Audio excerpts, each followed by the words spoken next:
Hi and welcome to this video, which is I'm just going to go through some of the basics for doing your first tarot reading. I'm going to do a 3-card spread because I think that it's a bit easier to begin with. Just a few things that I'll go through as well. I tend to use crystals, so just because I love crystals and I think it creates a sense of balance. So I've got black tourmaline, I have got citrine, clear quartz, which you can just see here. I've got selenite, and this beauty is rose quartz, which is very good for loving energy. And I either burn a candle or some incense because I just think it creates a nice atmosphere. And you can also sage as well. You could sage a card, you could sage yourself. That's another practice that you can do. Okay, so I'm just going to do a very basic 3-card past, present, future. Okay, so in the past position, we've got the 4 of Michael. So this card is all about taking time out to rest. It can be, really nurturing yourself and kind of switching off from everything. If you have been very stressed or your mind's very active, for example, this is the need for de-stressing and detoxifying as well. It can be meditating more, it could be exercise, but generally it would be really slowing down, and it would also be needing more time to sleep as well. So just really nurturing yourself. And if you can see in the picture, she's kind of sleeping and she's kind of curled up and she's in nature. So that could be another thing. And maybe you need to spend more time in nature, maybe because it's very grounding, it's very good for us, it's very good for stress. It can also be as well like going on a retreat, going away on holiday as well. That can be another indicator. But really just letting go of that stress, letting go of that worry, and just really grounding yourself and connecting to yourself. Now also in this card as well, we've got the different colours. So another thing you could ask as well is, which colour are you drawn to? So for example, if you're drawn to red, that's the root chakra, which again is about grounding, and it's about getting out of your head and back into your body, which again you can do through being in nature, through exercise, through various other practices, eating lots of root vegetables. It can mean like walking on grass, the sea as well, walking in the sea, bathing in the salt, because that's very grounding and very good for your energy. Obviously if you went for, say, the throat, which is the blue one, maybe you need to kind of talk about what's bothering you, what's stressing you, what's worrying you. So that's just an example of how I read this particular card. So that is in the past. So the next one is the future. And this is kind of similar actually, because it's solutions. Now this is about balance. So if you can see in the picture, you've got the angel who is pouring water from one chalice to another. So that is all about balance, and it's about balancing your emotions. Sorry. It's also just about having compromise as well, and letting go of things from the past.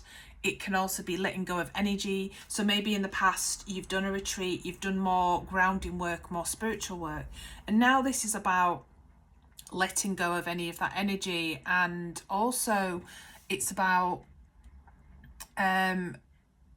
surrender. You could say it was surrender as well. And in this picture, he's got one foot is in the water, but he's also got the land behind him. So he's kind of in balance with his emotions and with like the reality and the groundedness of earth.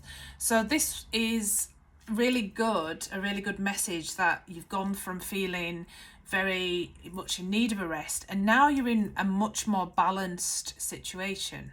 Okay, and this card as well, solutions, is also one of the major arcana as well, which is always more significant when you have a reading.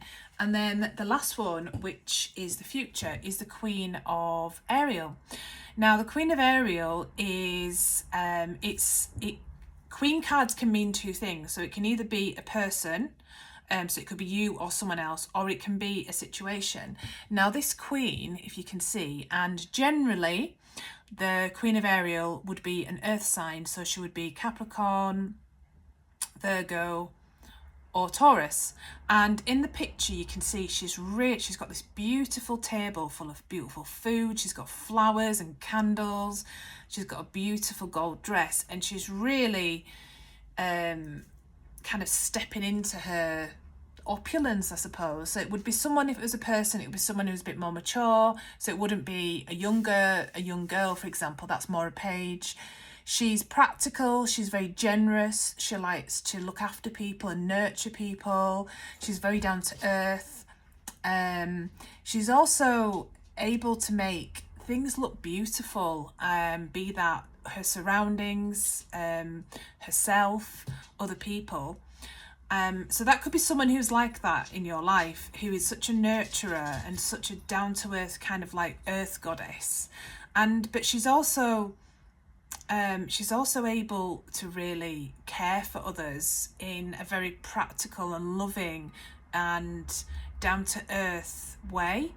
Now, if it's a situation, this card is suggesting that you need to really nurture yourself and take care of yourself, and all that love and bountiness and beautiful energy that you're giving to others, it's about giving it back to yourself. And also maybe it can also be like getting the advice of someone who's more practical. Like it can be about money, because the Ariel card is about money, day to day, more practical, earthy things. So maybe it's about you need to get advice from someone. It could be speaking to someone who's a money expert. It could be getting advice from someone about how you can look after yourself and keep looking after yourself. It could be learning how to cook so that you really nurture yourself, or changing your diet, to something that's more nourishing and which is better for you. But yeah, it's also telling you that you can make things more beautiful, and any changes that you may have made from the past to the present with solutions, this is telling you that you can implement it practically into your day-to-day life. So I hope you found that really useful and really beneficial. And if you're interested in learning more about tarot, I run a tarot circle, which is once a month, and you get to learn different spreads and interpret the cards from a more intuitive way. And also you get a time to practice on other people. So I will put a link below if you would like to join. It's £10 a month, and we're meeting tomorrow. Wednesday. Today is September's circle. And also in October I'm going to launch a tarot course as well. So thank you for listening. I hope you enjoyed the message, and have a lovely day.